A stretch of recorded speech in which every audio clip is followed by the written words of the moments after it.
The second delegation to Earth was very different from the first. No enforcers, no weapons, no arrogance. Just Ambassador Hyan, Speaker Threx, and representatives from the 20 species suffering most from humanity's absence. They sent a formal request for a meeting and waited nervously for a response. To their surprise, Earth agreed within 3 days. They were given landing coordinates and security instructions. This time they followed every rule without complaint. They surrendered nothing because they brought nothing except hope. Prime Minister Do Hyun met them in a simple conference room in Geneva. He was a calm man in his 60s with gray hair and tired eyes. Beside him sat Minister of Technology Ji Won and Minister of Economics Seo Hyun. No intimidation, no grand displays, just 3 humans and a table full of data tablets. Ambassador Hyan spoke first. His voice was respectful, almost humble.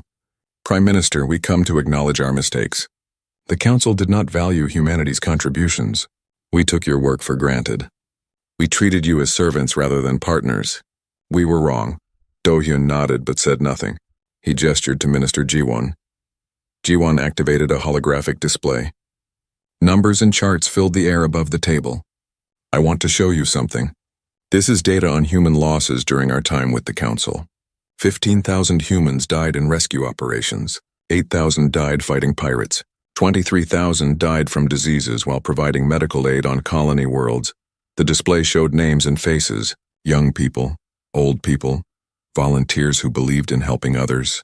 Each one barely mentioned in Council records. Each one forgotten. Every one of these people had families, Ji-won continued. They had dreams. They gave their lives believing they were building something meaningful, that their sacrifice mattered. The Council never even said thank you. The delegation sat in silence. Speaker Threx looked like she might cry. She had never seen these numbers before. No one had bothered to count human losses. Minister Seo Hyun spoke next. Her voice was cold and professional. Let's talk about economics. Over 200 years, humanity spent 40% of our total economic output supporting Council operations. 40%. Do you understand what that means? We could have educated every human child to the highest level. We could have cured every disease. We could have built paradise on 100 worlds. Instead, we spent those resources helping you. She pulled up more data. In return, the Council compensated us for less than 2% of costs. You claimed it was fair market value for our services, but you never asked what those services cost us. Seo Hyun leaned forward. We could have been wealthy. We could have been advanced. Instead, we were tired and poor because we chose to help, and you treated us like garbage. Ambassador Hyan's hands were shaking. We did not know. We should have known, but we did not look. We did not care to look. Prime Minister, we are here to make this right. The Council is prepared to offer humanity everything. A seat on the Executive Council. Full voting rights on all matters. Complete control over all auxiliary operations. Generous compensation. Retroactive payments for past services. Formal apologies from every member species. Whatever you need, whatever you want, please come back. Do Hyun listened quietly. When Hyan finished, Do Hyun folded his hands on the table. No. The word hung in the air like a death sentence. No. Threx repeated. But millions are suffering. Entire colonies are at risk. Surely humanity will not stand by while innocent people die. Minister Ji-won answered, her voice sharp. We stood by you for 200 years. We saved your people. We fixed your problems. We died for your colonies. And you treated us like servants. Forgive us if we are not eager to resume that relationship. Hyan looked desperate. What do you want? Name your terms, anything. Do Hyun raised a hand. Let me be clear. Humanity is not rejoining the Galactic Council. That organization is a symbol of everything that went wrong. Hierarchy, arrogance, species ranked by imagined superiority. We will not return to that, he paused, letting the words sink in. Then he continued. However, we are not without compassion. We understand that people are suffering. Many of them are innocent. They did not make the decisions that led to this situation. He activated his own data tablet. A document appeared in the holographic display. We are creating something new. The Cooperative Systems Alliance. Any species that wishes to join is welcome. But this alliance operates on different principles. The document outlined the structure. Equal partnership between all member species. Proportional contributions based on population and resources. Mutual respect required. human leadership in areas of human expertise, but other species would lead in their areas of strength, binding arbitration for disputes. No species considered superior to another. These are non-negotiable principles, Do-hyun said. Any species that joins must accept humans as equals, must contribute fairly, must treat all members with respect. We will not accept tokenism or empty promises. Ambassador Haeon read the document carefully. The terms were fair but would be difficult for proud species to accept. Admitting humans were equals meant acknowledging 2 centuries of wrong treatment. Contributing proportionally meant some wealthy species would pay significantly more than they had before. What about species that do not join? Threx asked quietly. Do-hyun's expression remained neutral. Humanity will focus its resources on alliance members. Non-members will need to solve their own problems. We wish them well, of course. It was not a threat. That made it more terrifying. Humanity was not seeking revenge. They were not trying to punish anyone. They were simply done helping those who did not value their help. Seo-hyun added one more point. The Alliance will provide all the services humanity used to provide the Council. Monitoring, medical support, technical assistance, emergency response, but only for members. Non-members will receive nothing from us, not even commercial contracts. The delegation understood. Join the Alliance and receive help. Refuse and face the galaxy alone. They returned to Andromeda Prime with the proposal. The debate that followed was fierce. Proud species resisted. The Valkorians found it insulting to accept humans as equals. The remaining Thoughtweaver leaders argued they should rebuild on their own, rather than submit to human terms. The Krell Empire delegates worried about the costs, but colonies were falling. The blight was spreading.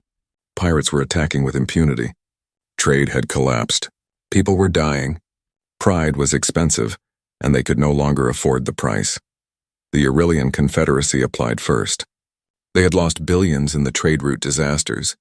Their application included a formal apology for past treatment of humans and acknowledgement of human expertise. It was reviewed by Earth's Alliance Committee and approved within a week. Other species followed. Not all of them, but enough. Small species that had always been marginalized by the Council. Mid-tier species that recognize practical reality. Even some of the proud species, after more disasters, convinced them they had no choice. The Valkorians held out for months. Their warrior culture could not accept being equal to humans. Then pirates raided their homeworld, something that should have been impossible. The raid was brief but devastating. The new Valkorian High Command applied for Alliance membership the next day, including a public statement about learning respect through loss. The Thoughtweavers tried to rebuild their knowledge independently. They spent a year working on it. They made progress, but it was slow and incomplete. Finally, their Council of Minds voted to apply for Alliance membership. Their application included an acknowledgement that intelligence comes in many forms, and that technical expertise deserves recognition. The Krell Empire was the last major species to hold out. Ambassador Haeon argued desperately with his government. They were losing colonies, losing trade, losing population to preventable disasters. But the old leadership could not accept subordination to humans. Then the population voted them out. It was the first democratic transition in Krell history. Haeon was elected premier. His first act was to formally apply for Alliance membership. His application included a public apology broadcast across the entire empire, acknowledging the terrible way they had treated humans and asking forgiveness. Within 3 years, the Cooperative Systems Alliance had 70 member species. Applications arrived weekly. Earth's Alliance Committee reviewed each one carefully. Species that demonstrated genuine respect and willingness to contribute fairly were accepted. Species still clinging to ideas of superiority were declined, with invitations to reapply when they were ready. The Galactic Council still existed technically. 12 species remained as members, refusing to accept the new reality. They held sessions in the Crystal Spire, but the chamber felt empty with so few delegates. They passed resolutions condemning humanity's coercion and demanding return to the old system. The resolutions were noted by no one and changed nothing. The Unity Monument they had built stood incomplete. The foundation had cracked because the soil stability issues were never fixed. Human engineers could have prevented that. But there were no human engineers in Council space anymore. The monument stood as an accidental memorial to what happens when you value symbols over substance. Ambassador Minho, now Director of Alliance Affairs, worked from a comfortable office in Tokyo. It was also completely unhelpful. Threx tried again. Requesting an emergency depot, the council delegation's ship dropped out of faster-than-light travel at the edge of the Sol system. Ambassador Quill stood on the bridge looking at the system maps. He expected to see a minor species home system, lightly defended and vulnerable. What he saw instead made him reconsider everything he thought he knew about humanity. 50 warships hung in formation near Jupiter. They were not the small patrol vessels humans had operated during their council service. These were heavy warships bristling with weapon systems that council sensors barely recognized. Advanced shields glowed around each hull. The ships moved in perfect coordination, clearly well-trained and ready for combat. Around Mars, massive defense platforms orbited in rings. Their weapon arrays tracked the council ship from the moment it entered the system. Near Earth itself, construction was visible everywhere. Shipyards building more vessels, research stations conducting classified experiments, mining operations on the Moon working at full capacity. The communication system activated. A calm female voice spoke. "Council vessel, this is Admiral Somin of Earth's home fleet. You are entering sovereign human space. State your purpose and submit to security protocols or you will be turned away." Quill was not used to being addressed this way. "This is Ambassador Quill of the Galactic Council. We are here on official council business. We demand immediate access to Earth's government." There was a pause. Then Admiral Somin responded, her tone unchanged. "Ambassador, humanity is no longer affiliated with the Galactic Council. You have no official standing here. However, we will grant your delegation permission to land if you follow our security requirements. Surrender all weapons. Submit to scanning. Accept escort to the diplomatic facility. These terms are not negotiable." The 3 council enforcers objected immediately. They were elite warriors. They did not surrender weapons. They did not submit to scanning by inferior species. Quill silenced them. They had come this far. They would accept the humiliation temporarily. Once they had delivered their demands, things would return to normal. The council ship landed at Geneva Spaceport.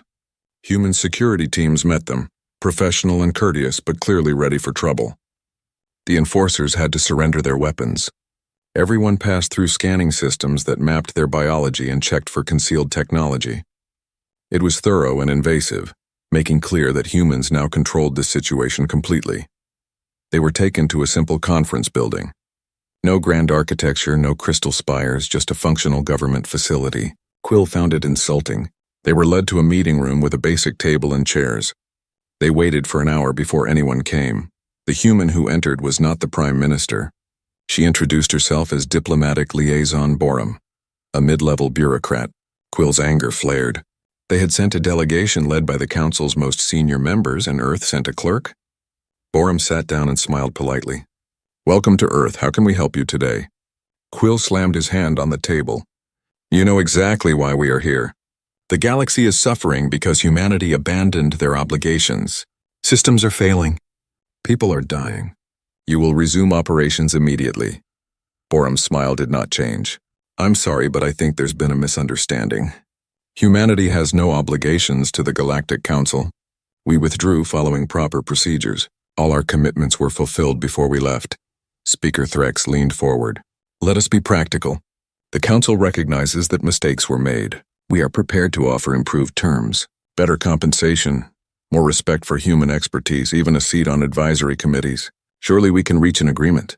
Borum shook her head gently. "I appreciate the offer, but Earth's government has made its decision.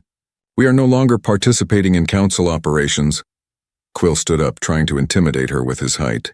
"You do not understand the situation. The Council can make life very difficult for humanity. Trade sanctions, travel restrictions, military pressure. You are one species.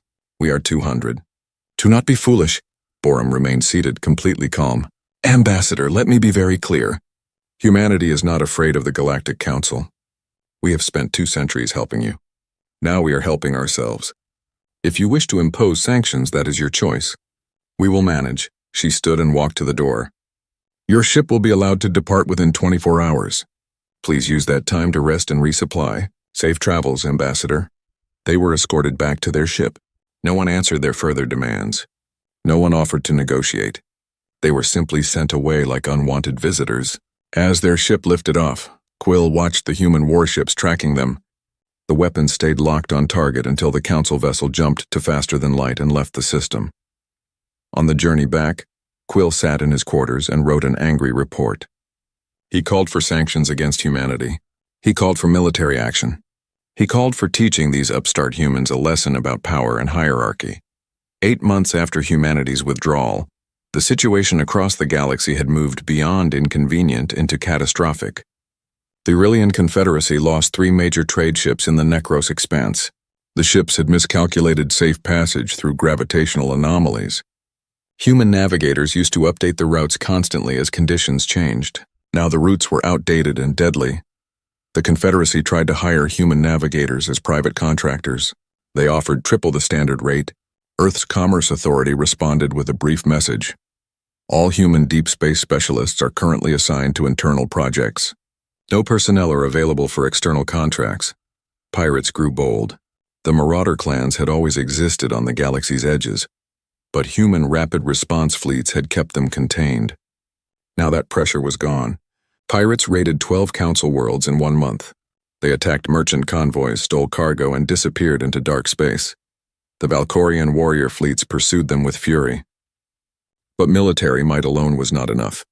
Pirates did not fight honorable battles. They ambushed vulnerable targets and fled before reinforcements could arrive. Hunting them required patience, intelligence networks, and surveillance systems. The kind of work Valkorians had always considered beneath them when humans did it.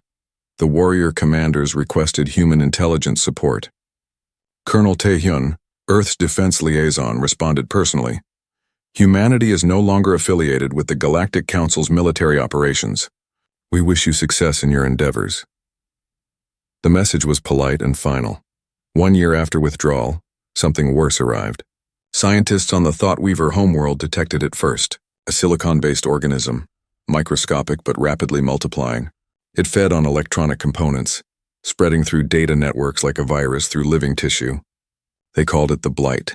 The Blight consumed the Thoughtweaver digital libraries in 18 hours. 3,000 years of accumulated knowledge gone. Scientists worked desperately to contain it, but the Blight spread faster than they could react. By the time they established quarantine protocols, irreplaceable data had been destroyed. The Blight spread to other worlds through data connections. Colony after colony reported the same horror. Systems failing, libraries vanishing, infrastructure collapsing as the organism consumed every circuit it touched. Dr. Jiho watched the reports from his office on Earth. He remembered encountering the Blight 7 years earlier on an uninhabited world. His team had studied it for months, developed countermeasures, and created protocols to prevent it from spreading through networks. Those protocols had been implemented across all human-assisted systems. The protocols had been included in the technical documentation humans provided during withdrawal. Every species had received complete instructions. Apparently, none of them had bothered to implement them. The warnings about the Blight had seemed like unnecessary human paranoia. Now the Blight was destroying civilizations. The Thoughtweaver sent an urgent request to Dr. Jiho. They needed his expertise desperately. They offered any price, any terms. Just please help. Dr. Jiho read the request in his office. He thought about the years his team had spent developing those countermeasures. He thought about how the Council had dismissed his warnings. He thought about the colleagues he had lost to diseases while serving on alien worlds, deaths barely acknowledged. He wrote a brief response. My research teams are focused on human priorities. I'm afraid we don't have resources available for external projects. However, I wish you success in addressing this challenge. The message was professional. It was also devastating. The Thoughtweavers had no one else to turn to. Speaker Threx called an emergency council session. Half the delegates could not attend because travel had become too dangerous. Communications were failing because of the Blight. The chamber that used to hold 200 species now had barely 50 representatives present. Threx looked exhausted. She had aged visibly in the past year. We must face reality. The Council needs humanity. Pride has cost us enough. I propose Resolution 5290. Official acknowledgement that humanity's return is necessary, and authorization to negotiate from a position of mutual respect. Ambassador Quill was not present. He had been removed from his position after the Tarnox disaster. His replacement, Ambassador Hyan, stood to support the resolution. We, Captain Borax of the Valkorian warrior fleet, had commanded trade escorts for 20 years. His record was perfect, not a single ship lost under his protection. He took pride in his ability to sense danger, to read sensor displays, to keep merchants safe through the most dangerous routes in the galaxy. The Keswick Corridor was one of those dangerous routes. Asteroid fields drifted through it, pushed by gravitational currents from nearby stars. But the corridor cut travel time by 3 days, so merchants used it constantly. Borax had guided hundreds of convoys through the Keswick. He knew every trick, every safe path. Today's convoy was routine: 15 merchant ships carrying grain, manufactured goods, and medical supplies.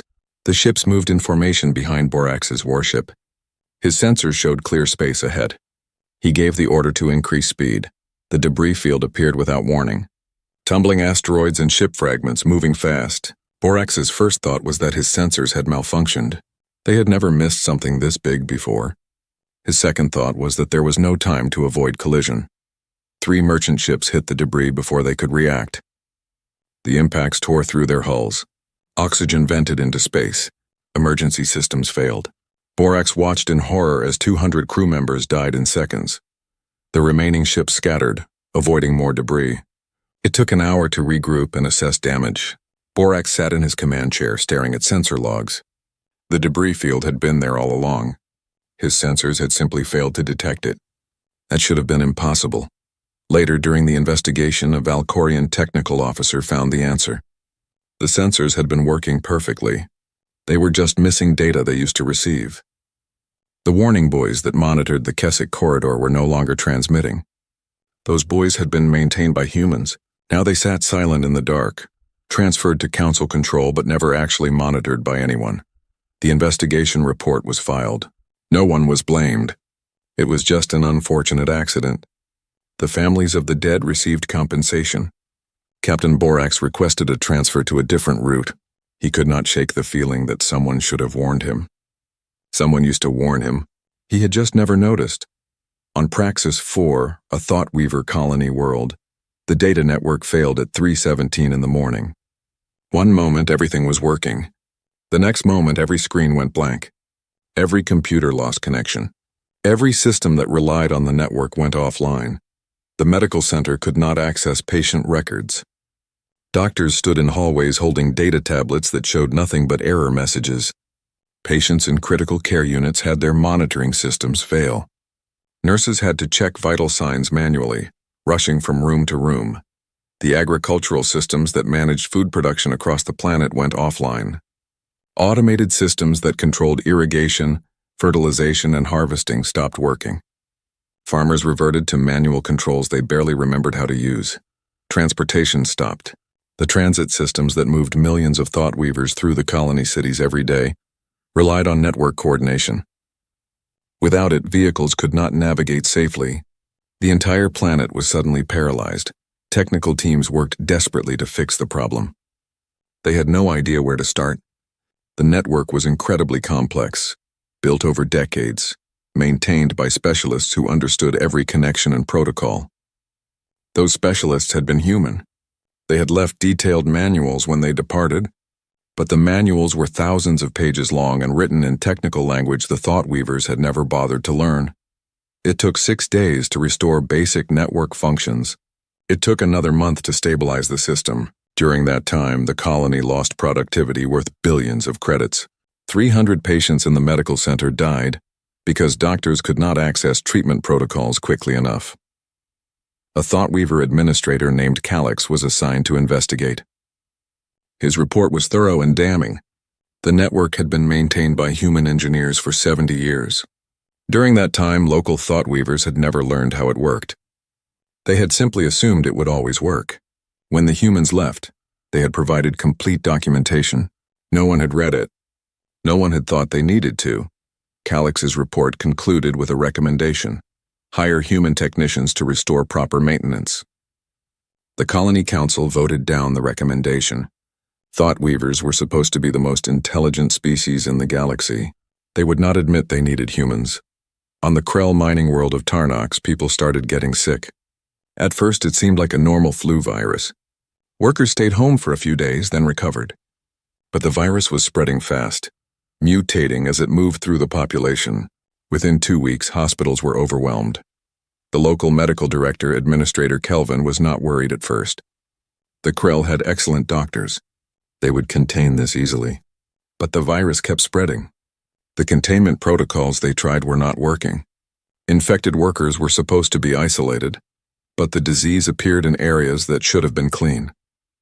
Kelvin reviewed the medical records and found something strange.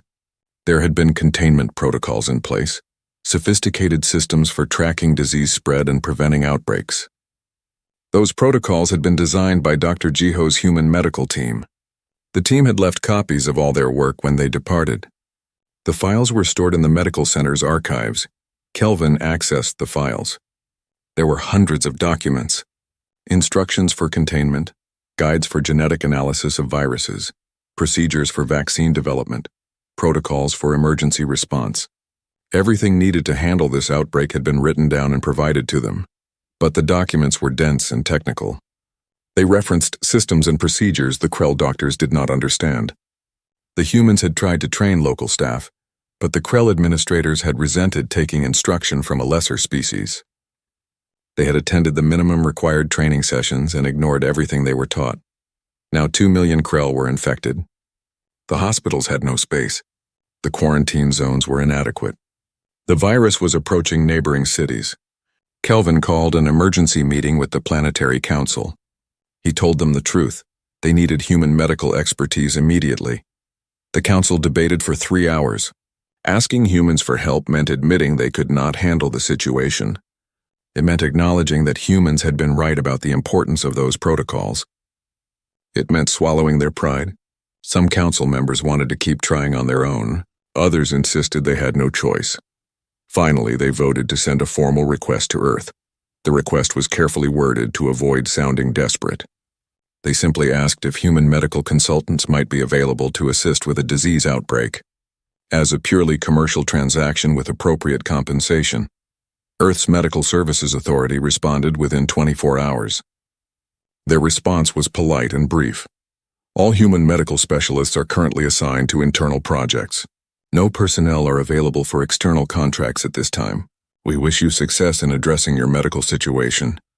Kelvin read the response 3 times. It said nothing hostile. It made no threats. It simply said no. Earth was not refusing out of spite. Earth just had other priorities now. Priorities that did not include helping people who had never appreciated their help. The outbreak continued for 4 more months before Krell doctors finally contained it. By then 2 million were sick and 60,000 were dead. The economic damage was catastrophic. Mining operations had stopped. Trade had been disrupted. The planet's entire medical system needed rebuilding. Ambassador Quill read the reports from Tarnox while sitting in his luxurious apartment on Andromeda Prime. He also read reports about the Keswick corridor disaster and the Praxis 4 network failure. Similar problems were being reported across the galaxy.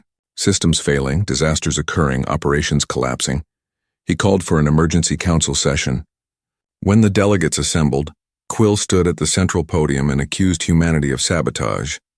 They must have damaged systems before leaving. They must have planted viruses or set timers on equipment failures. This was an attack on the Galactic Council. Speaker Threx ordered an investigation. Technical teams from every major species examined the systems humans had transferred. They found nothing. No sabotage, no viruses, no hidden damage. Everything had been transferred properly with complete documentation. The terrible truth was simple. Humans had not sabotaged anything. They had just stopped fixing everything. The galaxy ran on 1,000 invisible services that humans had provided. Monitoring, maintenance, emergency response, medical support, technical expertise. The galaxy had gotten so used to these services that they forgot someone had to actually do the work. Now the work was not being done. And the galaxy was discovering what happens when you take infrastructure for granted. Threx tried to contact Ambassador Minho, her. Communication was routed to Earth's diplomatic corps. An automated system responded with a polite message. Humanity has withdrawn from the Galactic Council. We no longer maintain representatives for council affairs. If you have inquiries regarding former human operations, please submit them in writing to the Archive Department for historical reference. The message was professional and correct. 3 months had passed like a slow countdown. Ambassador Minho watched from his desk as the council chamber filled with delegates. Today they would vote on Resolution 4831, the restructuring of auxiliary services. The resolution had been drafted by Ambassador Quill himself, proud of his efficiency improvements. Minho had read the resolution carefully. It reassigned all human personnel under direct council oversight. Every decision humans made would need approval from 3 separate committees. Human ship captains would report to Valkorian commanders. Human doctors would need permission from Krell administrators before treating patients. Human engineers would submit daily reports to Thoughtweaver supervisors. The vote was not close. 170 species voted in favor. Only 12 voted against. The rest abstained. Ambassador Quill stood to give a victory speech about proper hierarchy and efficient resource allocation. Most delegates were not listening. They were checking their schedules for the evening reception, celebrating the new monument's construction progress. When Quill finally finished speaking, Minho pressed his button to request recognition. This time, Speaker Threx acknowledged him immediately, perhaps feeling generous after such an easy victory. "The human delegation wishes to make a statement," Minho said. He stood holding a single data tablet. His voice was steady and professional, showing no emotion. "Humanity acknowledges Resolution 4831. In response, we are invoking Article 47 of the Council Charter." That got attention. Article 47 was rarely used. It allowed any species to voluntarily withdraw from Council operations while maintaining peaceful relations. Several delegates looked confused. Others looked amused, thinking this was some kind of protest stunt. Effective immediately, all human personnel will return to Earth and its colonies. All human ships will return to Sol system. All infrastructure built and maintained by humans will be deactivated and transferred to Council control. We will provide all necessary access codes and technical documentation. This process will be completed within 30 days. The chamber was quiet. Then someone laughed. It was Quill. "Is humanity having a tantrum? Do you think the Council will beg you to stay? We will manage perfectly well without you." Minho looked at him calmly. "We are following proper procedures as outlined in the Charter. All human obligations will be fulfilled completely before withdrawal. We wish the Council success in their future endeavors." Speaker Threx waved her hand dismissively. "If humanity wishes to withdraw, that is their choice. This session is adjourned. I remind all delegates that the monument reception begins in 1 hour." The delegates filed out, chattering about parties and politics. Not one of them stayed to ask Minho what this withdrawal would actually mean. They would find out soon enough. The next morning, Captain Yuna began recalling the Deep Space Monitoring Network. Her orders were clear and simple. Bring everyone home. 4,000 monitoring stations across the galaxy started shutting down. Human crews packed their equipment, filed formal transfer documents with local authorities, and departed. The warning buoys that detected asteroid fields went silent. The sensor networks that tracked pirate movements went dark. The relay satellites that provided early warning of spatial anomalies were powered down.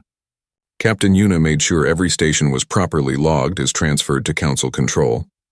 Every access code was provided. Every technical manual was filed. The Council received thousands of documents. They filed them away without reading them.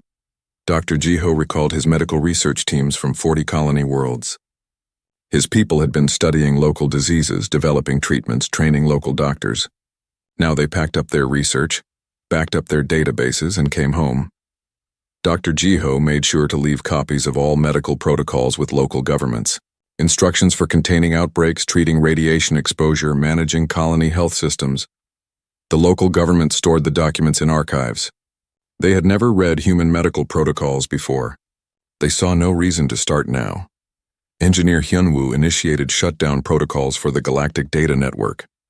This was the most complex part of the withdrawal. The network connected every Council world, carrying communications, financial transactions, emergency alerts, and entertainment streams. Humans had built it over 100 years. Humans maintained it every day. Hyunwoo and his team worked carefully. They did not sabotage anything. They did not delete anything. They transferred complete control to Council technical services, along with detailed manuals explaining how everything worked. The manuals filled thousands of pages. They covered routine maintenance, emergency repairs, security protocols, and system upgrades. The Council Technical Services received the manuals and put them in storage. The network was working fine. Why would they need instructions? Human merchant ships returned to Sol system. Hundreds of vessels that had carried cargo across the galaxy now docked at Earth stations. The trade routes they had serviced were left empty. Human escort ships that had protected merchant convoys from pirates came home too. The small, fast ships that responded to distress calls were recalled. In shipyards throughout human space, changes were happening. The ships were being retrofitted. Weapon systems that had been hidden were now installed openly. Shield generators that humans had kept secret were activated. The resources that had been spent helping aliens were redirected to human worlds. Ambassador Minho worked through the final days methodically. He filed closure reports for every human operation. He certified that all transfers were complete. He notified every council committee that had oversight of human activities. Everything was done by the book, following every procedure perfectly. On his last day, Minho walked through the empty human delegation office. The walls were bare. The computers were wiped clean. All the reports, all the records of lives saved and disasters prevented, had been backed up and sent to Earth. The Council could request copies if they wanted. Minho doubted they would. He carried one small box of personal items to his ship. At the landing pad, he looked back at the crystal spire one last time. The monument construction was progressing. The grand crystal tower was rising where the Human Emergency Center had stood. It would be beautiful when finished. Useless but beautiful. No one came to see him off. No delegate thanked him for 200 years of human service. No one asked him to reconsider. They were all at another reception, celebrating something or other. Minho's ship lifted off. As it climbed toward orbit, he could see the construction site below. Workers were placing the monument's foundation. None of them were human. The foundation looked slightly uneven, but perhaps it was just the angle. Human engineers would have noticed. Human engineers would have fixed it. But there were no human engineers anymore. The ship jumped to faster-than-light travel. Earth was 6 days away. Minho sat in his quarters and wrote his final report. It was short. Withdrawal complete. All obligations fulfilled. All systems transferred. Council did not object or request reconsideration. Humanity is no longer affiliated with Galactic Council operations. He sent the report and then pulled up another document, one he had been reading during the long months of preparation.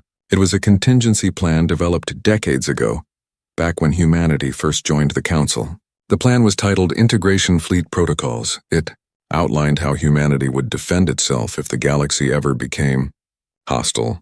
No one outside human space knew about the integration fleet.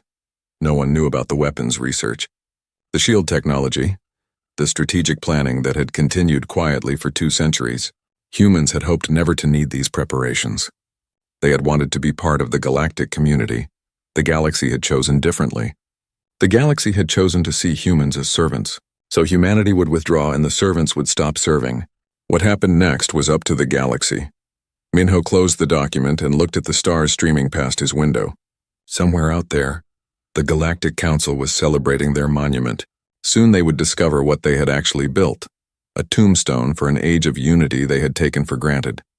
The ship jumped again, pushing deeper into human space. Behind them, the galaxy continued on, unaware that the foundations holding it together had just walked away.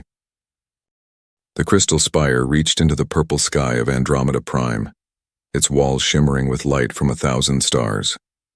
Inside the Grand Council chamber, representatives from 200 alien species sat in curved rows that spiraled toward the center stage. The Valkorians, tall and covered in golden scales, occupied the front rows. Behind them sat the Thought Weavers, beings of pure energy contained in crystal shells.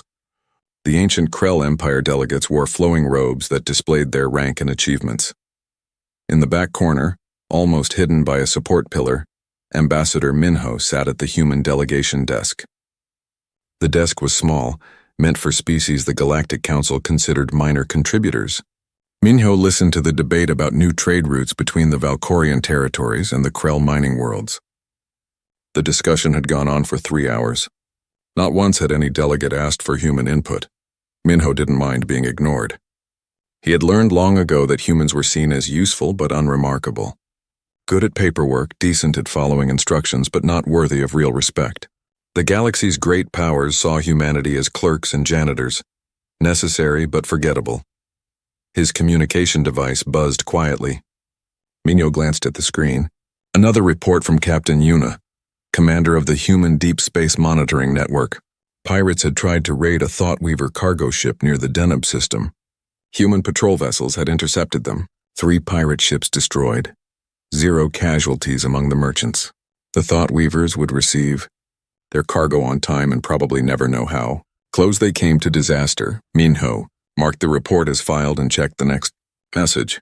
Dr. Jiho reported that his medical team had contained a viral outbreak on a Krell colony world. 40,000 Krell lives saved. The local government had complained about human quarantine procedures being too strict. They never thanked Jiho for stopping a pandemic. Another message came from engineer Hyunwoo. The data network connecting the Western Spiral Arm had suffered a major failure. Hyunwoo's team had worked for 36 hours straight to restore it. 2 billion beings across 50 worlds had their communications back. None of them knew the network had failed. None of them knew humans had fixed it. At the center stage, Council Speaker Threx called for a vote on Resolution 4427. The resolution would redirect funding from auxiliary services to build a grand monument celebrating galactic unity. The monument would stand at the heart of Andromeda Prime, a crystal tower visible from orbit. It would cost more than the entire annual budget for emergency services. Minho pressed his button to request permission to speak. The light on his desk blinked yellow, indicating his request had been logged. He waited. 10 minutes passed. 20. The vote proceeded without acknowledging him. Delegates from powerful species praised the monument idea. They spoke about legacy and greatness and the glory of galactic civilization. Finally, Speaker Threx noticed the blinking yellow light. She looked annoyed.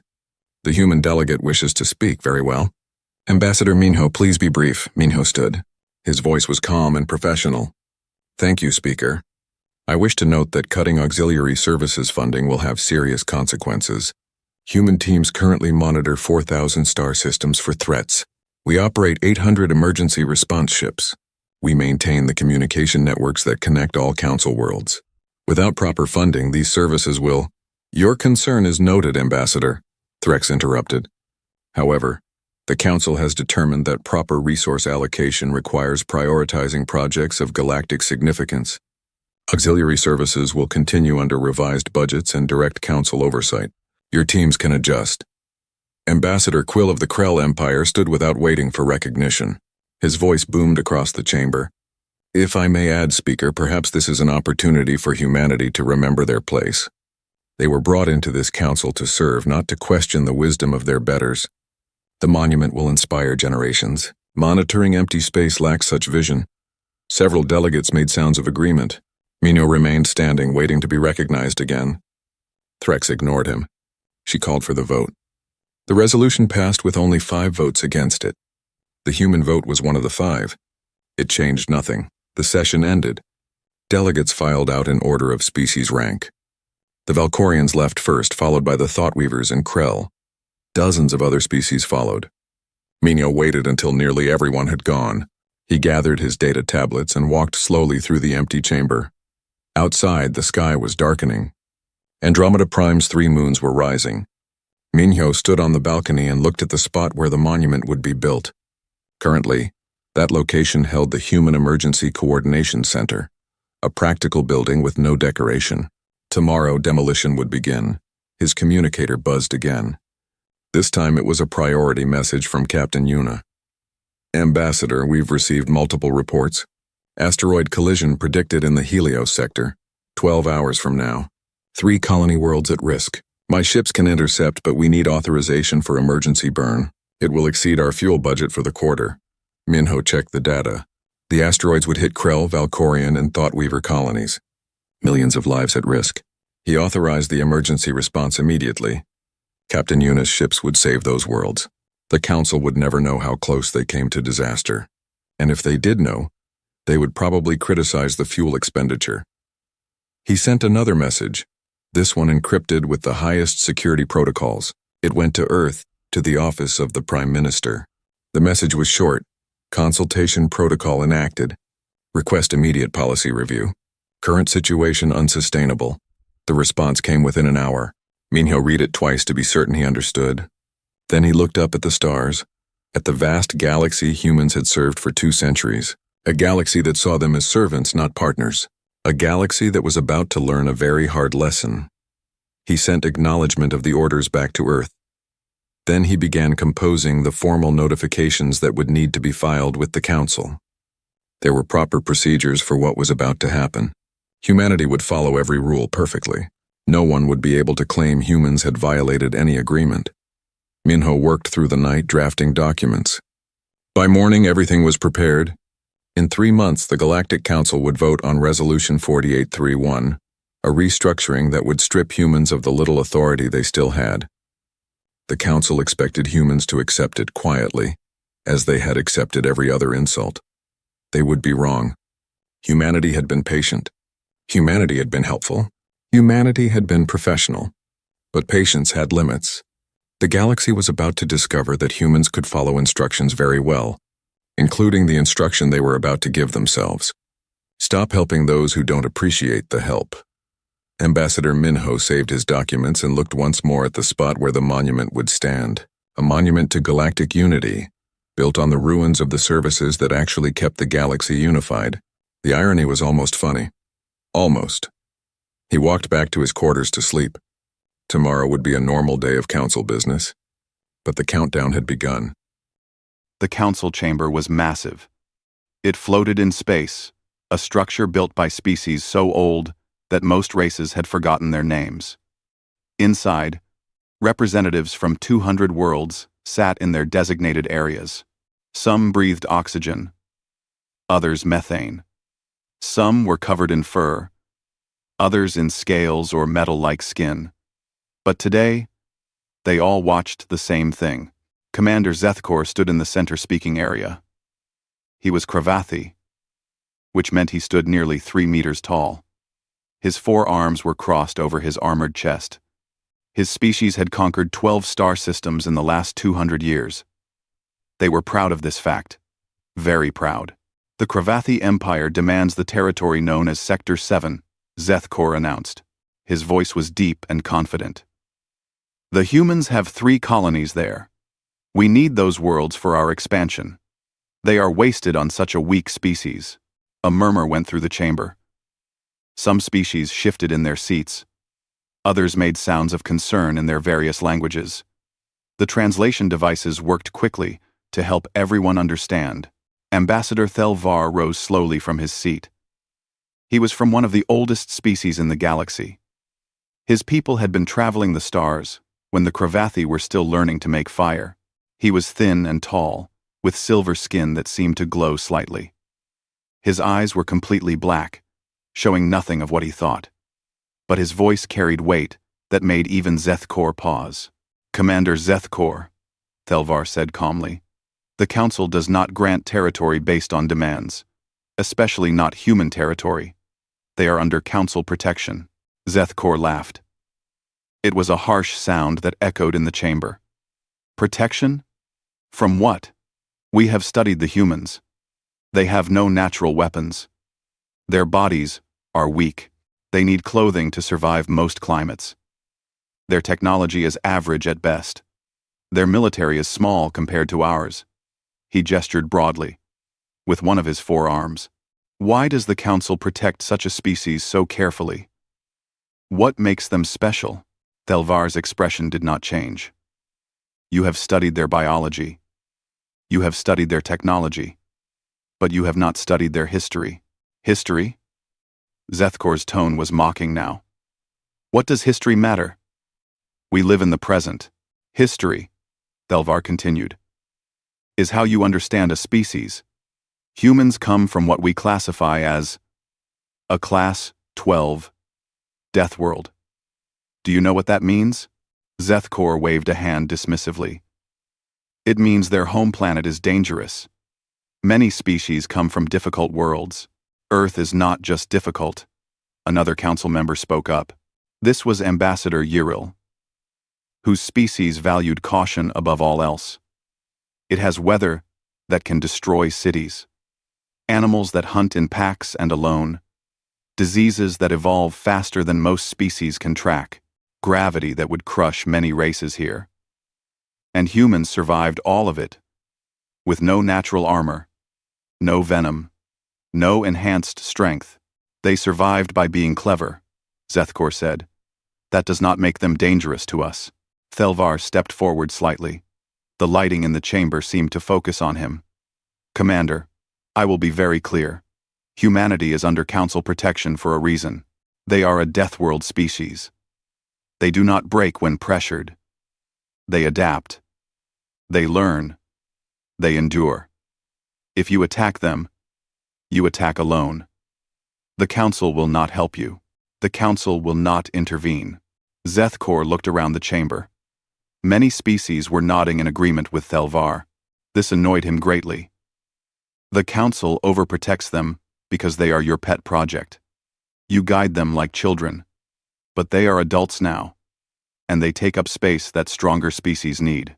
We protect them, Thelvar said, and his voice carried something that might have been sadness, because we know what happens when someone makes them angry. We have seen it in their own history. They have fought wars against themselves that lasted generations. They have created weapons that could destroy their own planet. And yet, they survive.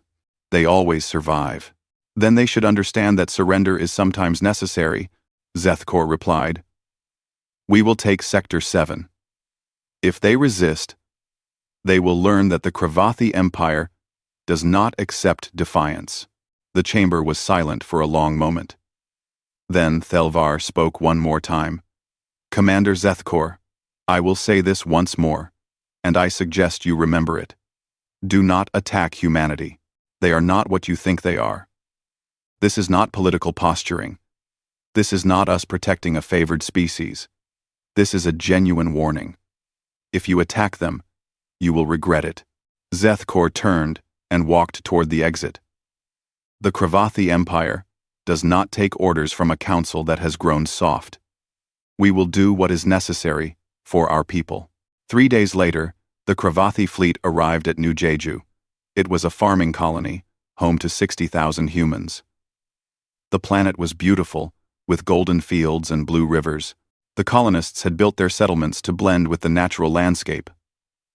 From space, it looked peaceful and undefended. The defense coordinator for New Jeju was a woman named Minseo Park. She was in the command center when the sensors picked up the incoming fleet.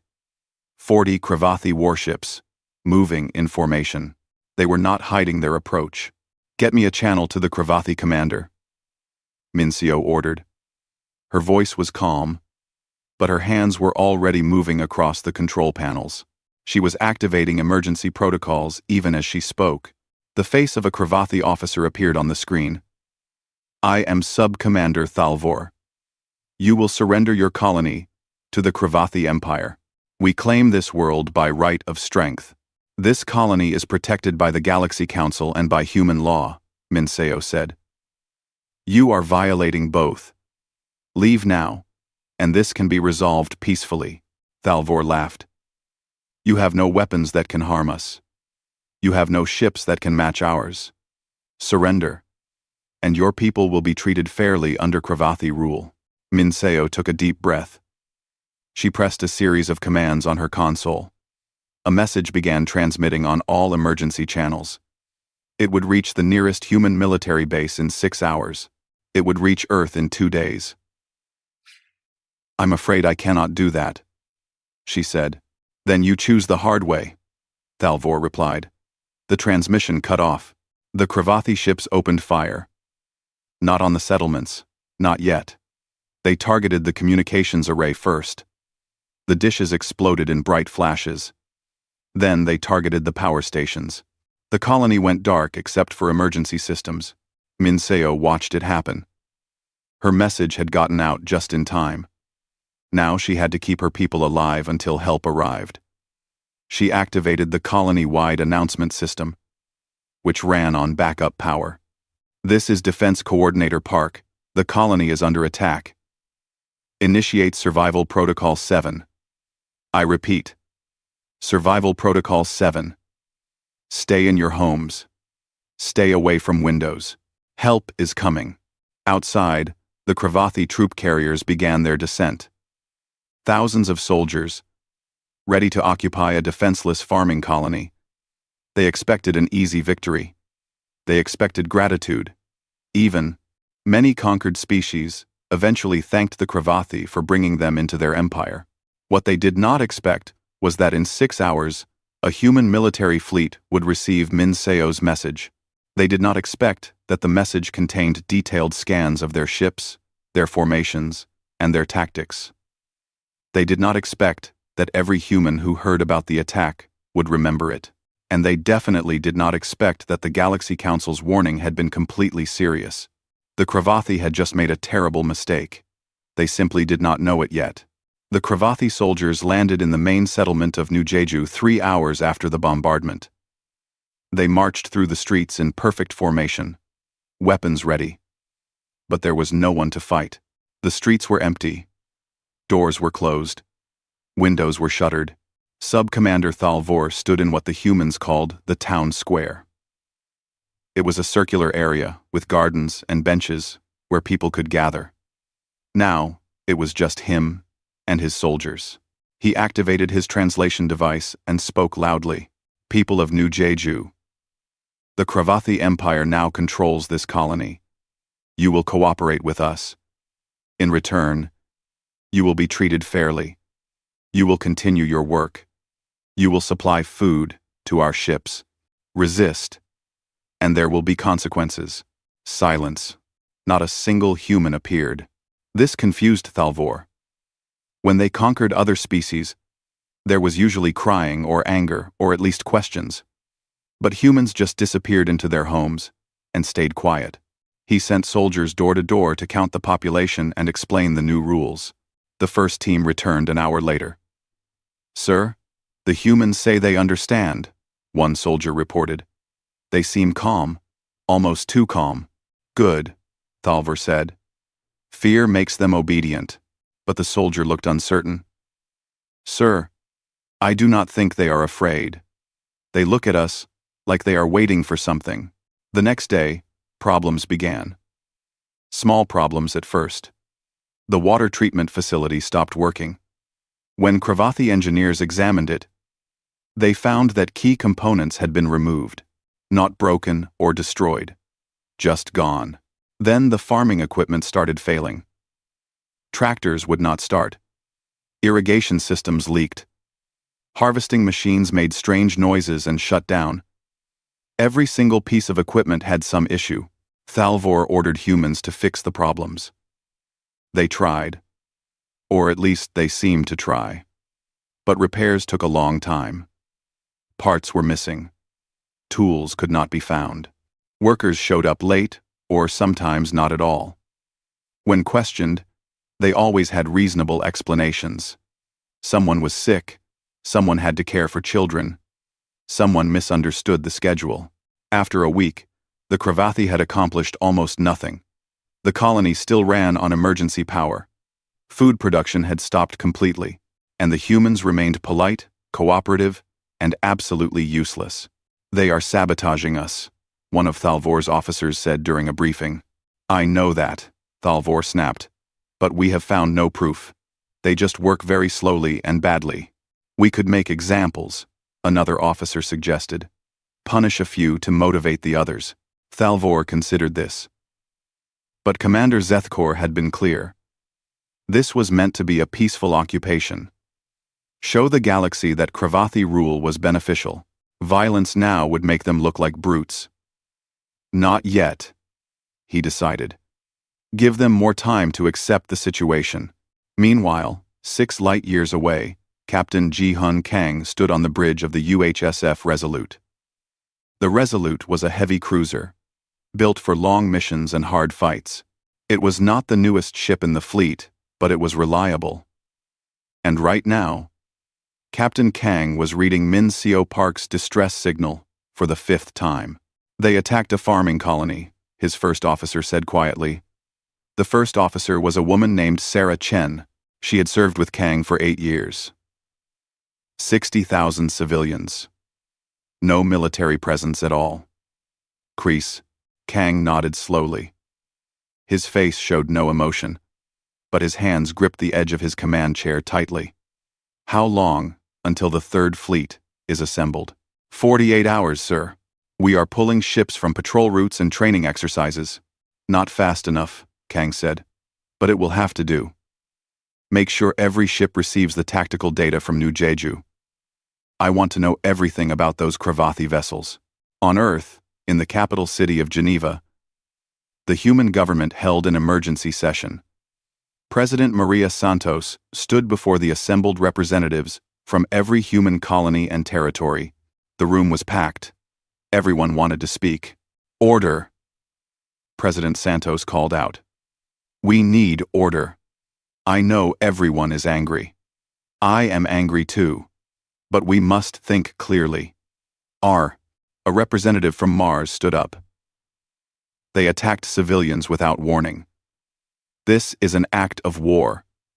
We must respond immediately. We are responding, Santos said. The Third Fleet is already moving. But we must also think beyond the immediate crisis. The Cravathi Empire is large. They have more ships than we do. This will not be a short conflict. Then we fight a long conflict, another representative said. This one was from Titan. They need to learn that humans do not surrender our people. Ambassador Yuki Tanaka, who represented humanity on the Galaxy Council, spoke up. I have received communication from Ambassador Thelvar. The Council held an emergency session 6 hours ago. They voted unanimously not to intervene in this conflict. The Cravathi were warned. And they attacked anyway. So we are alone? Someone asked. No. Tanaka said. We are not alone. The Council is not helping the Cravathi either. And Thelvar sent a personal message. She pulled up a screen and read from it. He says, and I quote, We warned them. They did not listen. Now humanity will respond as humans do. We will observe. We will remember. And we will update our records accordingly. President Santos understood. The Council was giving humanity permission to handle this situation however they needed to. There would be no political consequences. No sanctions. No pressure to make peace before they were ready. Then we are agreed, Santos said. The Cravathi attacked our people. We will rescue our people. And we will make sure the Cravathi regret their decision. The vote was unanimous. Back on the Cravathi homeworld, Commander Zethkor received the report from New Jeju. The occupation was not going well. The humans were not fighting. But they were not cooperating either. And now his scouts reported human military ships moving toward the colony. Zethkor called a meeting with the Council of Elders. They were the leaders of the Cravathi Empire, old warriors who had won their positions through strength and wisdom. They listened to his report in silence. The humans are sending ships, Zethkor explained. A small fleet. Perhaps 20 vessels. Nothing we cannot handle. And the Galaxy Council? One of the elders asked. They will do nothing. Thelvar made dramatic warnings, but it was all talk. The Council is weak. They talk and debate but never act. Another elder leaned forward. What if the warnings were not talk? What if Thelvar meant what he said? Zethkor stood straighter. With respect, elder. Humans are not warriors. They are farmers and scientists and diplomats. They have fought no major wars in 3 generations. Their military exists for defense and pirate control. They will try to negotiate. And if they fight, they will lose quickly. The elders discussed this among themselves in their own language. Finally, the senior elder spoke. Very well. Send reinforcements to New Jeju. If the humans want to fight, we will show them why the Cravathi Empire has never lost a war. But be ready to offer them terms. We want their territory, not endless conflict. Zethkor bowed his head in respect. It will be done, elders. As he left the council chamber, Zethkor felt confident. The humans would arrive at New Jeju in 2 days. His reinforcements would be there in 1. The humans would see they were outnumbered and outgunned. They would negotiate, and the Kravathi Empire would gain 3 valuable colony worlds without much effort. He did not know that on the Resolute, Captain Kang was studying Kravathi tactics. He did not know that human strategists were analyzing every battle the Kravathi had ever fought. He did not know that the entire human military was shifting to a war footing for the first time in decades. And he definitely did not know that humans had learned, through thousands of years of fighting each other, how to win wars against enemies who were stronger, faster, and better armed. The Kravathi thought this would be easy. They thought humans would be like the other species they had conquered, weak-willed, quick to surrender. They were about to learn that humans were nothing like the other species, and the lesson was going to be painful. The human fleet dropped out of faster-than-light travel at the edge of the New Jeju system. 23 ships in total. Cruisers, destroyers, and support vessels. On paper, they were outnumbered. The Kravathi had 40 warships now, after reinforcements arrived. Bigger ships, more weapons. On the bridge of the Resolute, Captain Kang watched the sensor displays. He could see every Kravathi ship. They were arranged in a standard defensive formation around the planet. Textbook, military positioning, strong and intimidating. They want us to see them, Sarah Chen said. They are trying to make us afraid. It is working a little, Kang admitted. But fear is useful. It makes you careful. He opened a channel to all human ships. All vessels. This is Kang. Initiate evacuation protocol. Defensive positions only. Do not fire unless fired upon. Sub-Commander Thalvor watched the human ships approach. They were moving slowly, cautiously. Good. They understood they were outmatched. He opened a communication channel. Human vessels, this is Sub-Commander Thalvor of the Kravathi Empire. You are outnumbered and outgunned. Turn back now, or we will destroy you. Kang's face appeared on Thalvor's screen. The human looked calm, almost tired. Sub-Commander, we are here to evacuate our civilians. Allow us to do so, and we will discuss terms afterward. Right. Thalvor was surprised. The human was not demanding surrender or making threats. He was asking permission. This seemed weak. You want to abandon your colony? We want our people safe, Kang said simply. Let us take them. And no one needs to die today. Thalvor considered this. He sent a quick message to Commander Zethkor, who was now in the system aboard his flagship. The reply came back quickly. Let them evacuate. It shows weakness. Once their people are safe, they will have nothing to fight for. Very well, Thalvor said. You may approach the planet, but if any ship powers weapons, we will fire on all of you. Understood, Kang said. The human fleet moved into orbit. Transport ships descended to the surface. And this was when Thalvor began to understand something was wrong. The Kravathi started targeting the transports with weapon locks, standard intimidation. But the human warships immediately moved to block the targeting solutions. They put themselves between the transports and the Kravathi guns. They are shielding their transports with military vessels, one of Thalvor's officers said. They sacrifice tactical advantage to protect civilians. It is foolish, Thalvor replied, but he felt uncertain. Why would military ships risk themselves for non-combatants? It made no strategic sense. On the surface, Minseo Park stood in the town square as the first human transport landed. Marines came out first, weapons ready, scanning for threats. Then civilian evacuation teams. They were efficient and organized. A young Marine approached her. Ma'am, we need to get you on the first transport. Command wants you debriefed immediately. Minseo shook her head. I leave with the last group, not before. Ma'am, that's not. Those are my people, Minseo said firmly.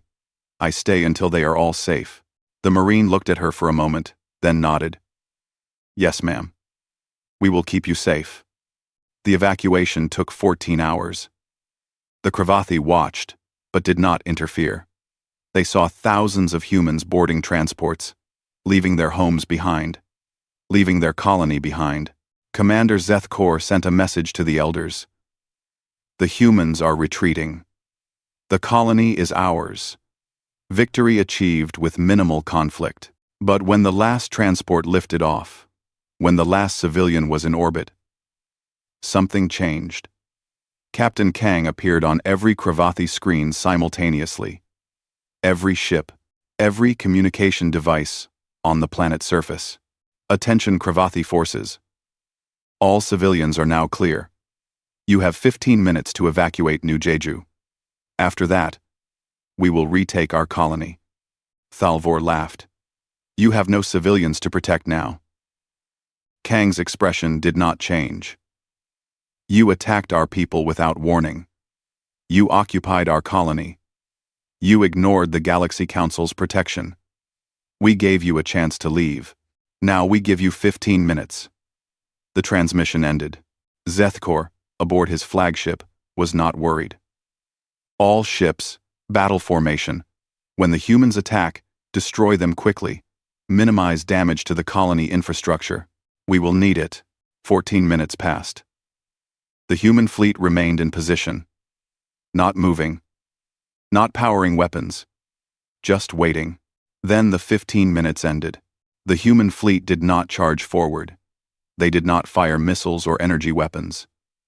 Instead, they split into 3 groups and accelerated in different directions. Fast. Faster than the Cravathi expected. The ships moved with precision, like they had practiced this exact maneuver 1,000 times. They are running, one of Thalvor's officers shouted. No, Thalvor said slowly. They are not running. They are moving to attack positions. But which positions?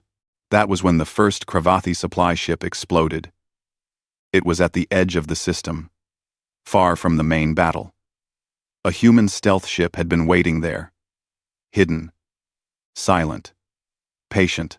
They have stealth ships? Zethkor could not believe it.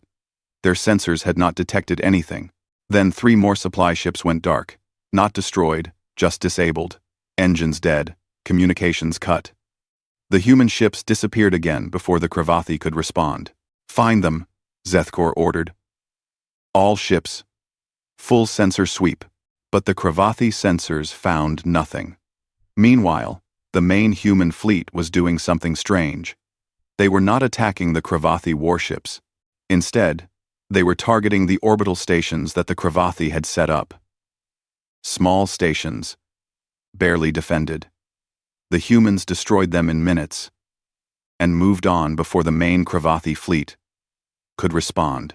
They are avoiding direct combat, Thalvor realized. They hit targets we cannot defend and run before we can engage. Then we force them to fight, Zethkor said. All ships. Pursue the human fleet. Run them down. The Cravathi fleet split up to chase the human groups. This was exactly what Kang wanted. When the Cravathi ships spread out, they lost their formation strength, and human ships were faster in small-scale maneuvers. A group of 5 Cravathi destroyers chased 3 human frigates. The human ships led them toward an asteroid field. The Cravathi followed, confident they would corner their prey. But when they entered the field, the human ships suddenly stopped running. They turned and fired. Not at the Cravathi ships, but at specific asteroids. The asteroids exploded, sending debris in calculated directions. The Cravathi ships had to scatter to avoid the debris, breaking their formation. That was when the human ships attacked. Quick, precise strikes at weak points. Engines, communication arrays, weapon systems. Not trying to destroy the Cravathi ships, just disable them. Then the human ships vanished into the asteroid field again. What kind of tactic is this? One Cravathi captain demanded over the communication channel. The answer was simple. It was human tactics. Humans had fought wars against themselves for thousands of years. They had learned that you do not always need to be stronger. Sometimes, you need to be smarter, faster, more adaptable. Over the next 6 hours, the battle became a nightmare for the Cravathi. Their ships were faster in straight lines, but slower in turns. Their weapons were more powerful, but less accurate at close range. Their formations were strong, but required coordination. And the humans attacked every weakness. Stealth ships hit supply lines. Fast ships drew Cravathi vessels into traps. The main fleet never stayed in one place long enough for the Cravathi to mass their forces. And every time the Cravathi adapted to one tactic, the humans switched to something new. By the time the sun rose over New Jeju the next day, the Cravathi had lost 12 ships. Not destroyed, but disabled and adrift. The human fleet had lost 1 destroyer. And more importantly, the Cravathi ground forces on New Jeju were now cut off from resupply and reinforcements. Commander Zethkor sat in his command chair, staring at the tactical display. This was not how the battle was supposed to go. The Cravathi Empire had never faced an enemy like this. Enemies either fought honorably or surrendered. They did not do whatever it took to win. "Pull back," he ordered finally. "Retreat to high orbit. We need to regroup." But as the Cravathi fleet withdrew, Zethkor sent an emergency message to the homeworld. The message said, "We need more ships. The humans are not what we expected. Send everything you can." On the Resolute, Sarah Chen looked at the sensor data. "Sir, the Cravathi are retreating."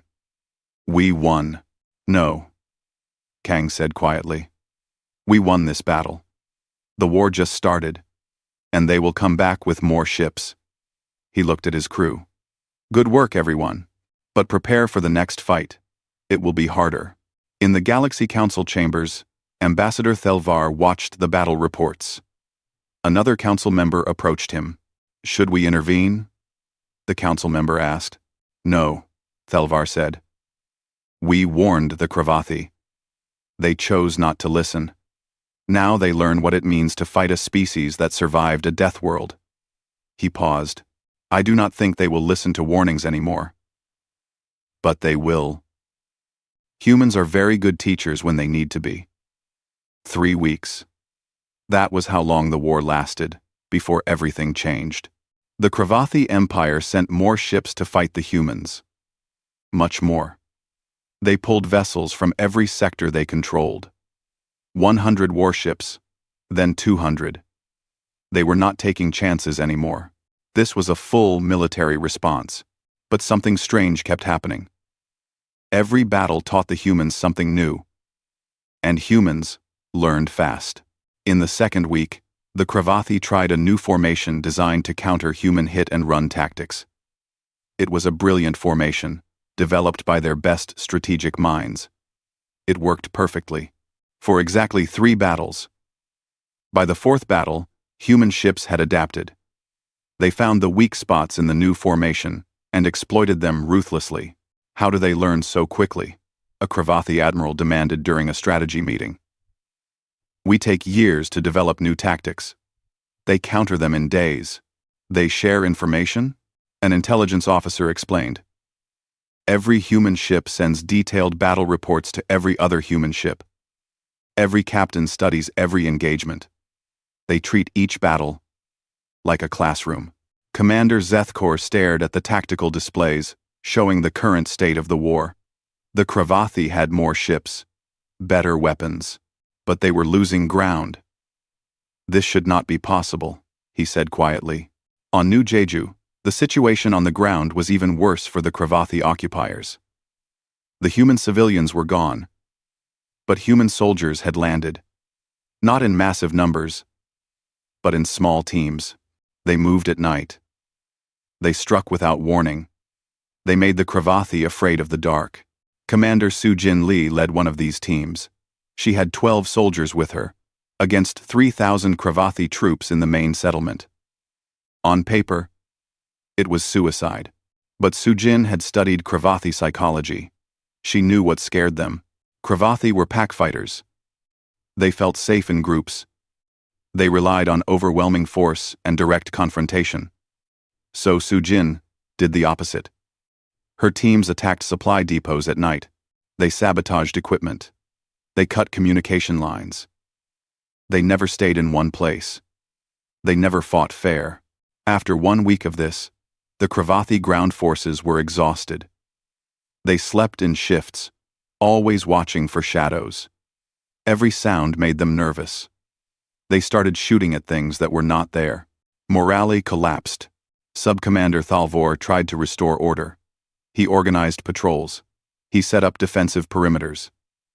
He used every tactic from the Cravathi military handbook, but the handbook assumed enemies who followed rules. Humans did not follow any rules except winning.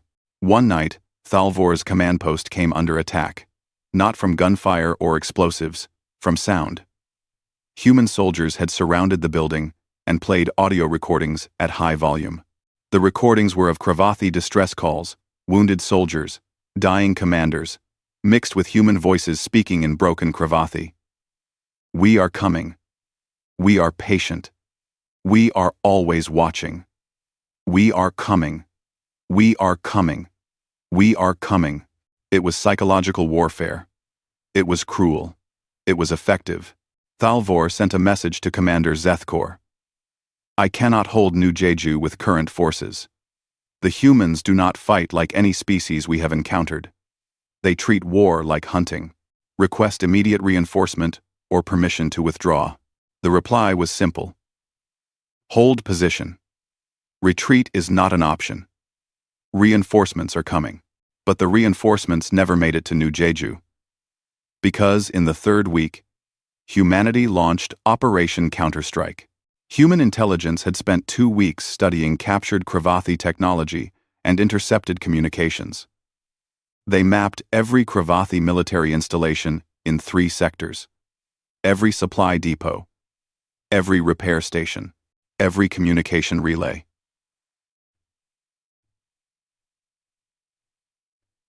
Everything. And then, on the same day, at the same hour, human fleets attacked all of them. Simultaneously. Not the Cravathi homeworld. Humans were not conquerors. They did not want Cravathi territory. But they wanted the Cravathi military eliminated as a threat. So they went after the infrastructure that made the Cravathi military possible. The operation required coordination across dozens of human fleets. It required precise timing. It required taking enormous risks. But humans had been planning this operation from the moment the war started. Every battle had been gathering information. Every engagement had been preparation for this moment. At the Cravathi Military Command Center on their homeworld, alarms blared from every console. Reports flooded in from across their empire. Human ships here. Human ships there. Stations going dark. Supply convoys under attack. Communication networks failing. The Council of Elders was summoned immediately. They gathered in their war room, a chamber where they had celebrated countless victories. Now they watched their military fall apart on the tactical displays. How many ships do the humans have? 1, Elder demanded. We estimate 70 to 90 combat vessels, an admiral replied. But they are striking at locations we thought were too distant for them to reach. They must have been positioning ships for weeks. And our forces? Scattered. Chasing human fleets across multiple systems. We have more ships, but they are not where we need them. The senior elder stood slowly. He was old, even for a Cravathi. He had led the empire through 3 successful wars, but he had never seen anything like this.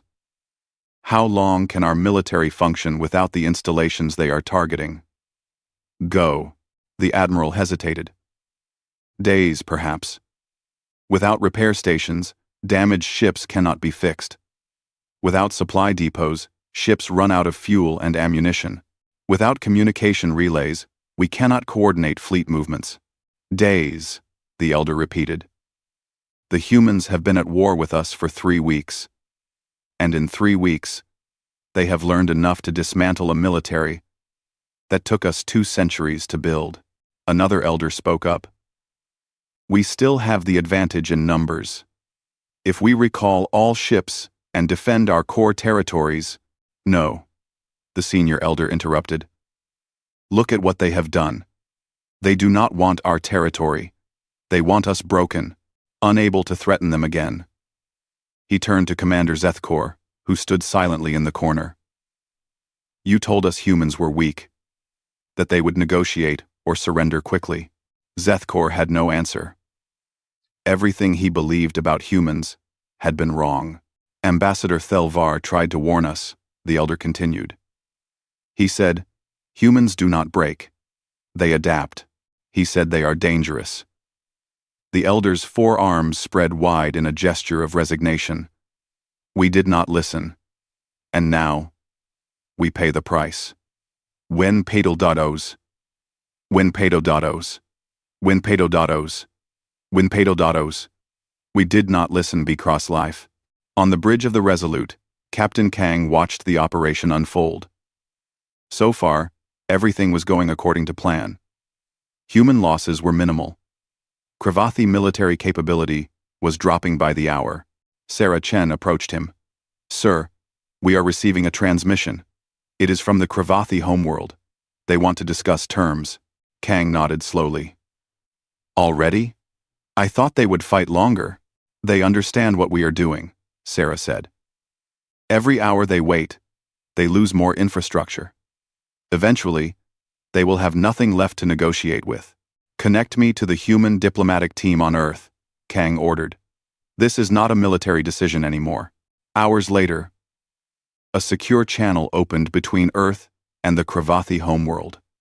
President Santos appeared on one screen. The Kravathi Council of Elders on another. We wish to discuss ceasefire terms, the senior elder said. There was no arrogance in his voice now. Just exhaustion.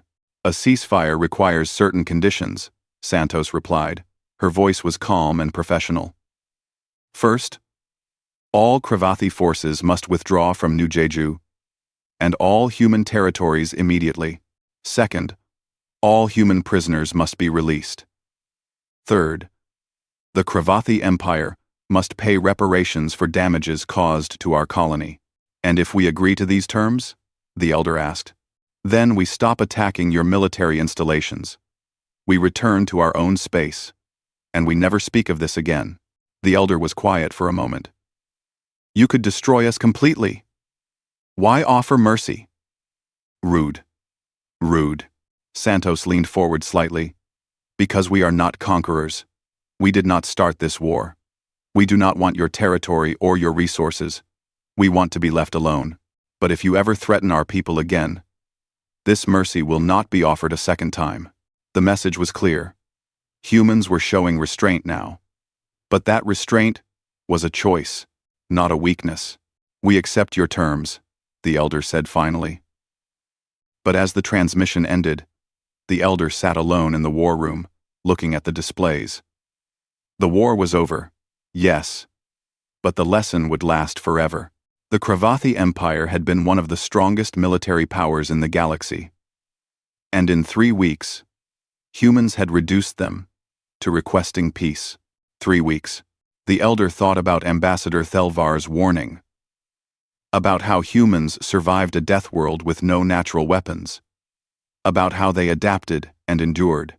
The warning had not been about human technology or human numbers. It had been about human nature. Humans did not fight like other species. They fought to win. They learned from every mistake. They adapted to every challenge. And most importantly, they did not stop until the threat was eliminated. The Kravathi had learned this lesson. But the price had been their military, their pride, and their reputation. The elder wondered if any other species in the galaxy would make the same mistake. He hoped not. Because now everyone would know what happens when you ignore the Galaxy Council's warning about humanity. The peace conference took place on a neutral station orbiting a lifeless moon. No weapons were allowed. No military personnel except for small security details. Just diplomats, translators, and witnesses from the Galaxy Council. Ambassador Thelvar attended, not as a mediator but as an observer. He sat in the back of the room, watching as President Santos and the Cravathi Council of Elders signed the formal peace agreement. His expression, as always, revealed nothing. But inside, he felt something close to sadness. The terms were clear. The Cravathi Empire would withdraw from all human territories. They would release all prisoners without exception. They would pay reparations totaling 5 billion galactic credits for the damage to New Jeju and the loss of life. They would also reduce their military by 50% over the next 10 years, with Galaxy Council observers monitoring compliance. But the final term was the most significant. The Cravathi Empire formally acknowledged that they had violated Galaxy Council protections, ignored repeated warnings, and initiated an unprovoked war. This acknowledgement would be recorded in Council archives forever. Every species would read it. Every species would know. Commander Zeth Kor was not present at the signing.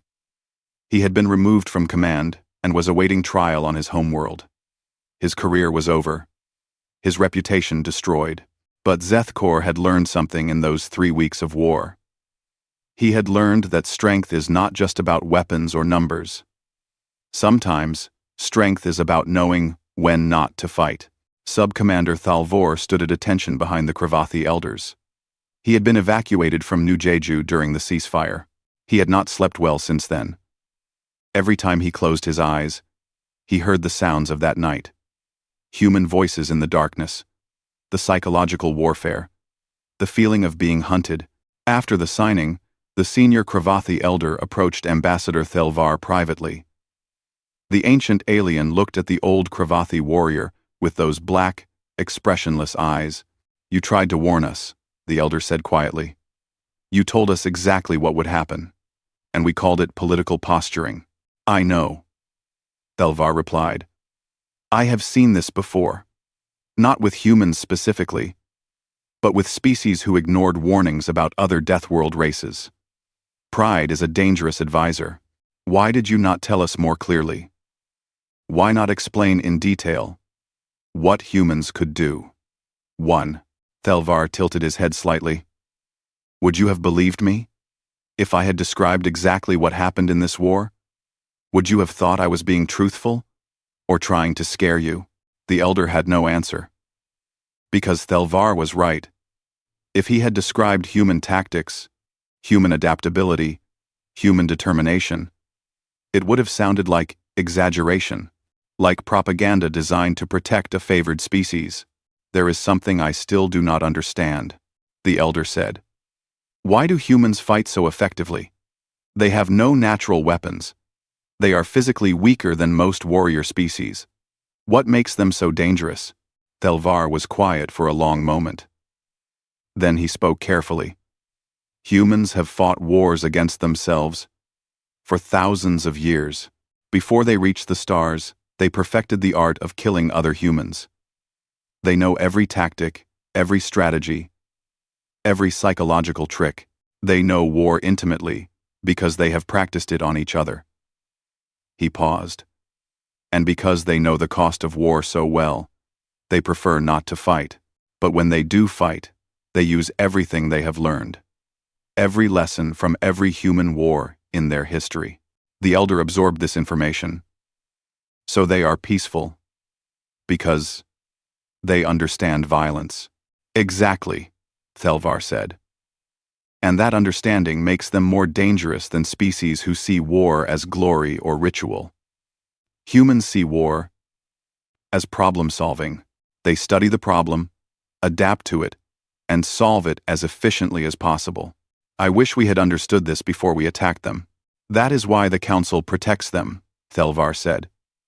"Not because they need protection from others. Because others need protection from what happens when you threaten them."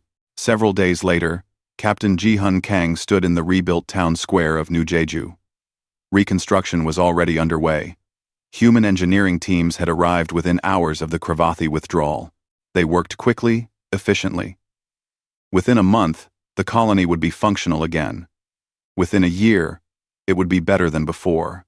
Min Seo Park walked over to him. She had a tablet in her hand, showing construction schedules and resource allocations. "Captain Kang, The civilian government wants to award you and your crew medals for the evacuation and liberation of New Jeju. Kang shook his head. We were doing our job. Protecting our people. That does not require medals. Still, Minseo said. What you did saved lives. You could have attacked immediately. But you evacuated civilians first. That decision mattered. Of course we evacuated first, Kang said, looking at her with mild confusion. They were civilians. They were what we were fighting for. What kind of military would we be if we risked the people we are supposed to protect? Minseo smiled slightly. The Cravathi did not understand that. They thought protecting civilians was a weakness.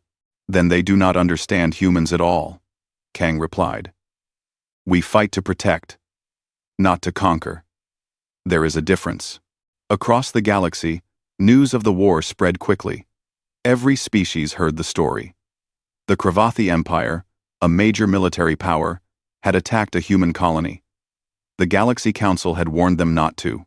They attacked anyway, and in 3 weeks, humanity had dismantled the Cravathi military machine. 3 weeks. Some wars lasted years. This one lasted 3 weeks. In council chambers, on trade stations, in diplomatic meetings, species talked about what happened. And slowly, a phrase began circulating in various languages. When translated to human languages, it came out as, "Do not anger the Deathworlders." Some aggressive species that had been planning expansion into human space quietly canceled those plans. Some pirates who operated near human shipping lanes found new territories. Some political groups that had questioned whether humans deserved council protection suddenly had no more questions. And the Galaxy Council updated their official records. Next to humanity's entry, they added new classifications. Warning level. Maximum. Threat assessment. Extreme. If provoked. Recommended action. Diplomatic engagement only. Military engagement strongly discouraged. Ambassador Thelvar reviewed these updates personally. He added one final note to the record. Humanity is a deathworld species that has fought itself for millennia. They understand war better than most species. They prefer peace. But if forced to fight, they will use every tactic, every strategy, every lesson from their violent history. They adapt quickly. They learn constantly. They do not surrender easily. They protect their people above all else. Approach with respect and honesty. Never with threats. 1 year later, at a Galaxy Council session, a young species requested permission to establish trade relations with humanity. The request was approved unanimously, but before the young species left, Ambassador Thelvar approached their representative. A word of advice, Thelvar said. Humans are excellent trade partners. They are honest, creative, and reliable. But if you ever have a dispute with them, resolve it through words and negotiation, never through threats or violence. Why? The young representative asked. Are humans really as dangerous as the stories say? Thelvar gestured to a datapad showing the historical record of the Cravathi War. This is not a story. This is what happens when someone ignores warnings about humanity. The Cravathi were a powerful empire. Now, they are a diminished power that will take generations to recover. And the humans did this not because they wanted to, but because they had no choice. The representative read the report, eyes widening. 3 weeks? 3 weeks. Thelvar confirmed. Remember this when you negotiate with them. Treat them with respect. Honor your agreements. And never, ever make them feel threatened. On Earth, in a small apartment in Seoul, Minseo Park sat with her family. She had returned from New Jeju for a brief visit before going back to resume her duties as defense coordinator. Her daughter, who was 7 years old, asked her about the war. Mom, why did the aliens attack us? Minseo thought about how to answer. They thought we were weak. They thought we would not fight back. But we did fight back? Yes. We did what we had to do to protect our people. Are the aliens sorry they attacked us? Minseo smiled sadly. I think so, honey. I think they are very sorry. Her daughter was quiet for a moment. Will other aliens try to attack us? I do not think so, Minseo said. Because now they all know what happens when you attack humans. We do not start fights, but we finish them. This was the lesson that spread across the galaxy. Humanity was not aggressive. They did not seek conquest. They preferred trade, diplomacy, and peaceful cooperation. But if you threatened them, if you attacked their people, if you ignored the warnings about what they could do, then you would learn. You would learn that humans came from a world that tried to kill them every day. You would learn that they survived through adaptation and determination. You would learn that they had fought wars against themselves and knew every trick, every tactic, every strategy. You would learn that they protected their own above everything else. You would learn that they did not break easily. You would learn that they remembered every lesson from every fight. And most importantly, you would learn that when the Galaxy Council warned you about something, they were not making political statements. They were trying to help you avoid a terrible mistake. The Cravathi had learned this lesson. They had paid for it with their military strength, their reputation, and their pride. The lesson had cost them everything. And now, across the galaxy, every species knew one simple truth. Do not ignore the Galaxy Council's warning about humanity, because if you do, humanity will make you pay.